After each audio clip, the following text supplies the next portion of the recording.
Hello বন্ধুরা, কেমন আছো সবাই? আশা করি সকলেই খুব ভালো আছো।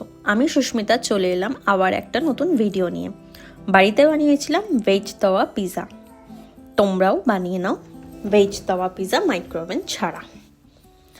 পিৎজা বানানোর জন্য আমি নিয়েছি প্রথমে 1 টিস্পুন বেকিং সোডা আর 1 টিস্পুন বেকিং পাউডার নিয়ে রিফাইন্ড অয়েলে আমি গুলিয়ে নিলাম।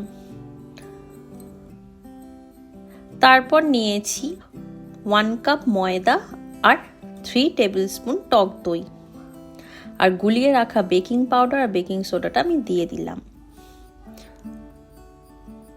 দিলাম স্বাদ মতো নুন।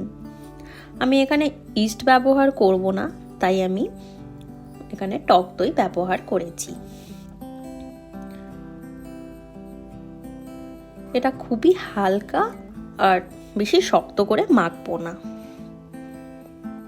আমি এখানে 10 মিনিটের জন্য রেখে দিলাম।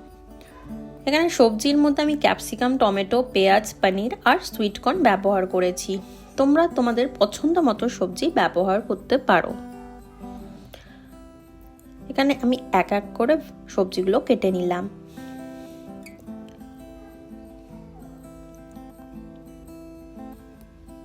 তারপর পনিরটাও আমি ছোট ছোট করে কিউব করে কেটে নেব।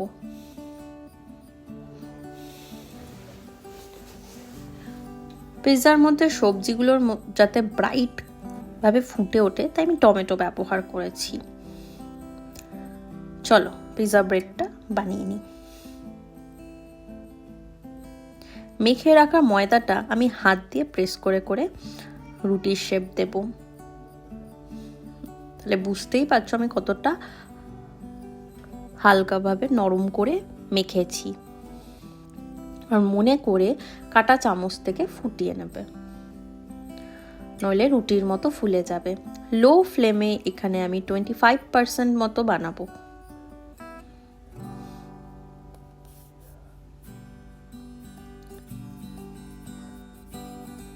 দেখো, তারপর আমি সাদা তেলের মধ্যে এক এক করে সবজিগুলো দিয়ে সটে করে নেব।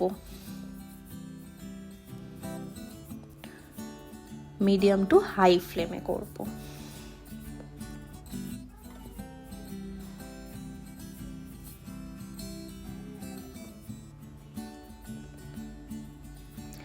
দিলাম চিলি ফ্লেক্স আর অরিগ্যানো।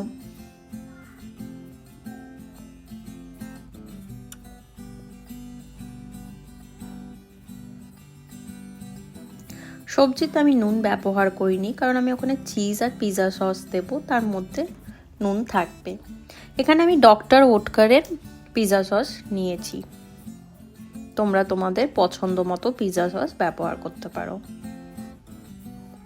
দিয়ে দিলাম বেশ করে চিজ।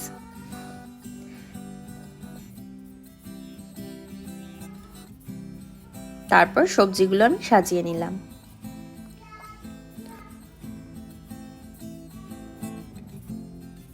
টমেটোটা দেওয়ার পর কতটা ব্রাইট লাগছে, তাই না? আবার আমার ফেভারিট পার্ট, আরো বেশি করে চিজ অ্যাড করলাম।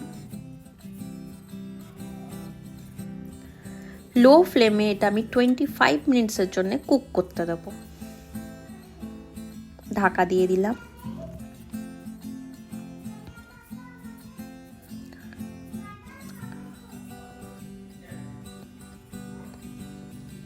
তৈরি পিৎজা।